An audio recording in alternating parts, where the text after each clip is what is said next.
Today's forecast for you, hot. Confession time. I can't get Samuel L. Jackson out of my head. You know, I guess that's probably typical for the actor's fans. He bounces from really serious, sober, Oscar-minded movies to MCU blockbusters with ease. Doesn't break a sweat. The dude race-swapped an iconic MCU character, Nick Fury, and just about everyone said, yes. Samuel L. Jackson's got range, he's got character, exudes class on the screen, and Quentin Tarantino's got him on speed dial. I think on paper he's as good as you get with a modern movie star. He even made us care about snakes on a plane for about 5 minutes, just because we wanted to hear him curse someone out. Now, I have had it with these snakes on this plane. Everybody strap in. And at 74, he looks younger than I do. I'm a little grumpy about that, but that's not the issue. It's what he said about Republicans recently, and everything those comments reveal about the cultural moment we find ourselves in right now. Now, Jackson hates Donald Trump. Who cares? Get in line. Next. Have you heard De Niro lately? But what Jackson said about Trump didn't stop with the real estate mogul. It went way beyond that. Now, here it is, and yes, I'll have to edit out a word or two just to make it appropriate for the podcast. When I see Trump, I see the same rednecks I saw when I was growing up who called me N-word and try to keep me in my place. That's what the Republican Party is to me. They're doing it to young people, gay people. They don't care who you are. If you're not them, you're the enemy. Jackson told that to Rolling Stone magazine. Let that sink in. Let those comments sink in. The words he used. You know, I read his quote a few days ago, and I can't quite shake it. I still think about it. And I'm really just speaking out loud because I want to find out why. Now, of course, it's an A-list actor calling out half the country in a vile, mean-spirited, wildly inaccurate fashion. So what happened next? Well, nothing. I guess some shoulders were shrugged, maybe, at the best. Now, some conservative outlets did share the comments. I'm sure they got a lot of clicks from it. I run a website, I get that. It's how the game works, understandable, and they are provocative comments. They will draw a crowd for sure. But it's more than that, much more. Those comments show that we've mainstreamed GOP hatred in a way that's really bad for the country. You can say anything you want about Republicans, literally anything, and there are no repercussions. Nothing. Do you see any angry op-eds about what Jackson said, saying he's gone too far this time? Did anyone attempt to contact some of his sponsors who have been using Jackson's image to push their brand? Were there any plans to boycott the actor's latest project, the Disney Plus series Secret Invasion? Oh, and by the way, here's a sneak peek at that show. For years, you've been avoiding Earth. I have called for your help plenty of other times, and you've been pretty content to let those calls go straight to voicemail. Yeah, well, this is different.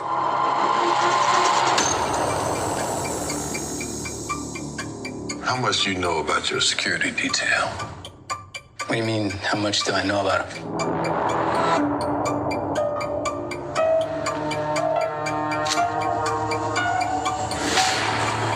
Fury, we're going to be very careful now.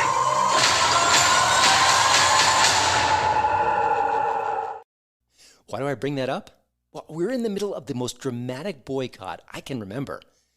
Bud Light went from the biggest beer in America to a company scrambling to undo what might be permanent damage to its brand. It's no hyperbole. It all happened organically, too, and there's little sign the beer's going to bounce back in the short term. It could be done. A top beer brand done for one stupid ad campaign.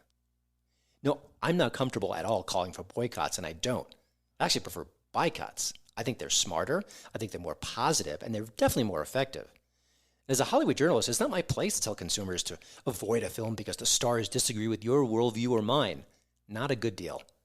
But I can see the landscape, the cultural landscape, and I can call it what's going on here. Now, to me, it's amazing that Jackson made those comments while he was promoting that MCU series. Think about it. Hey, check out my show. I think you're going to like it. And by the way, every Republican is a demon who's out to destroy this country. Imagine you're the PR professional who set up that interview with Rolling Stone, and then you read it. Oh, let's see what my client had to say.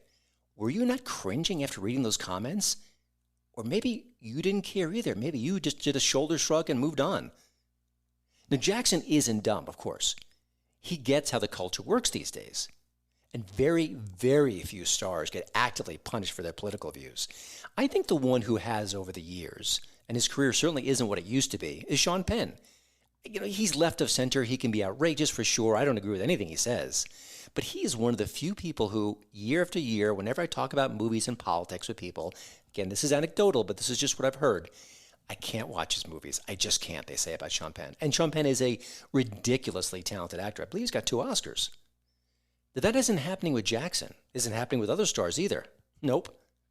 No, Jackson, for what it's worth, claims he doesn't care if his fans boycott his movies. 4 years ago, the subject came up. He was attacking Trump, as he often did, as he still does. And he was asked, okay, what about Trump fans? What if they boycott your movies? And of course, in true Sam Jackson fashion, he didn't hold back with some more curses. I know how many MFers hate me. I'm never going to go see a Sam Jackson movie again. If I care. You never went to another movie I did in my life. I'm not going to lose any money. I already cashed that check. F you. Burn up my videotapes. I don't give an F. Now, I have to say, whatever you think about that comment, that is pure Samuel L. Jackson. That's the energy, that's the verb that makes him so interesting on screen. But you know what? He doesn't care. He doesn't give an F. Not a single one. He's not lying. A few years ago, I got a chance to speak to Jack Black, a very funny, very talented fellow. He was in town in Denver doing promotion for a film. And at the time, he was doing some other promotional work for the Democrats. He put out a video. It was involving some headline news situation. It was, obviously promoting the Democratic cause. And I said to him, I understand you believe your cause is perfectly fine. We all have rights as American. But as an actor, do you worry about that? Do you worry about your brand, about people maybe saying, gosh, I disagree with Jack Black. I'm not going to go see movie X or Y. And he chuckled a little bit, and he thought about it, and he said no. He said, he's given it some thought, and that was his decision. And that's perfectly fine. But what Jack Black did was radically different than what Sam Jackson did. Radically. Apples and oranges. And I guess that's why I can't stop thinking about what Jackson's comments were and what they mean. I get it. This is one actor. It's one political diatribe. It's a big nothing in the grand scheme of things, right? No. I don't think it's even close. I think it's a snapshot. I think it's a snapshot of a country in decline, of a media that's so corrupt it can't even rally behind half the nation when a Hollywood superstar basically spits in their face. It's a sign of an actor knowing that everyone's going to see his next movie, his next TV show. No matter what happens, he can say anything. It will not impact his brand one iota. And that's why I can't get those comments out of my head. I fear there's more to come and worse things for our country to come too. Well, just want to get that off my chest. Also, I hope you've enjoyed this bonus blast of the Hollywood in Toto podcast. If you did, please subscribe or tell a friend about the show, or just tattoo our logo on your forearm.